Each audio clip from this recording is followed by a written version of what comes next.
งานบุญผาป่าสามัคคีและบุญน้อมไว้พระเจ้าใหญ่องค์ตื้อที่พันกาพิธีพุทธาภิเษกสมโพธิพระพุทธรูปปังประธานพร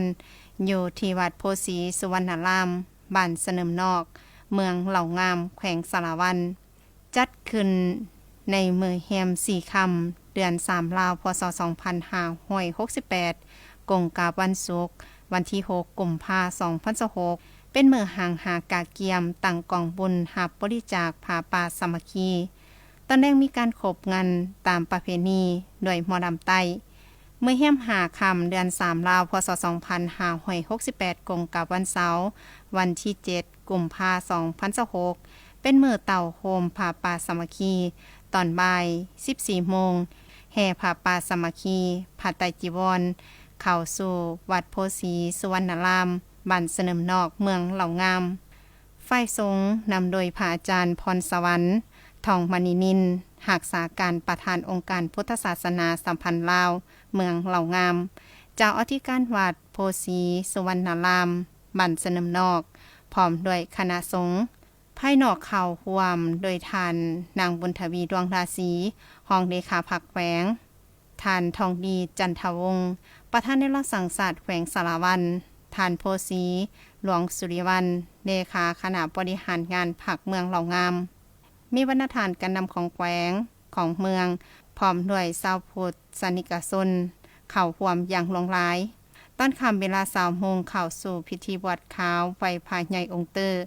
สมโพธิพระพุทธรูปปางประธานพรด้วยเข้าร่วมไต่เทียนไซของพระอาจารย์ศิประเสริฐไสยปัญญากรรมการส่วนกลางองค์การพุทธศาสนาสัมพันธ์ลาวประธานองค์การพุทธศาสนาสัมพันธ์ลาวแขวงสารวันภายนอกให้เกียรติไต่เทียนไซของท่านประเดิมพรสุนทนีประธานคณะกรรมการปกครองแขวงสารวันมีบรรดาการนำของแขวงของเมืองพร้อมด้วยออกตนญาติโยมเข้าร่วมในมื้อแฮม6ค่ำเดือน3ลาวพศ2568กงกับวันอาทิตย์วันที่8กุมภาพันธ์2026ตอนเช้าเวลา 7 โมงมีพิธีเอาอัฐิญาทานสอนไซแก้วเมืองใต้อดีตประธานองค์การพุทธศาสนาสัมพันธ์ลาวแขวงสารวันเข้าบรรจุในธาตุเพื่อให้ศิษยานุศิษย์กราบไหว้บูชาเวลา 8 โมงในมีพิธีตักบาตรถวายสังฆทานแด่พระสงฆ์โดยการเข้าร่วมของท่านนางบุญทวีดวงราศีรองเลขาพรรคแขวงท่านทองดีจันทวงศ์ประธานแนวร่วมสังสรรค์แขวงท่านโพสีหลวงสุริวัลย์เลขาคณะบริหารงานพรรคเมืองเหล่างามมีบรรดาการนำของแขวงพร้อมด้วยศิษยานุศิษย์ชาวพุทธศาสนิกชนเข้าร่วมสำหรับการจัดงานบุญครั้งนี้พระอาจารย์พรสวรรค์ทองมณีนินหักษาการประธานองค์การพุทธศาสนาสัมพันธ์ลาวเมืองเหล่างามเจ้าอธิการวัดโพสีสุวรรณารามบ้านเสนิมนอกเมืองเหล่างามในให้ผู้ว่างานบุญผ้าป่าสามัคคีและบุญน้อมไว้พระเจ้าใหญ่องค์เตอร์ที่พันกาพิธีพุทธาภิเษกสมโพธิพระพุทธรูปปังประธานพรในครั้งนี้จุดประสงค์เพื่อเป็นการปกปักรักษาและเสริมขยายมวลเสื้อวัฒนธรรมทางพุทธศาสนารักษาได้ขนบธรรมเนียมเหตุของประเพณีอันดีงามซึ่งเป็นมรดกวัฒนธรรมอันล้ำค่าทั้งด้านจิตใจของปวงชนลาวทั้งชาติให้ยืนยงคงคุณค่าอยู่กับคนลาวและชาติลาวตลอดไปอีกด้านหนึ่งเพื่อปลุกระดมทุนจากทุกภาคส่วนของสังคมประกอบส่วนเข้าในการบูรณะปฏิสังขรณ์ซ่อมแปลงวัดวาอารามทั้งเป็นการสมทบทุนเข้าในการก่อสร้างหอพระและกุฏิหับแขกหลังใหม่ที่ยังก่อสร้างบ่ทันสำเร็จ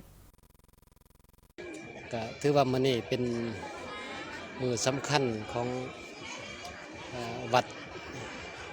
บ้านเสนิมนอกของอาตมานี้ก็เป็นมื้อที่พวกอาตมา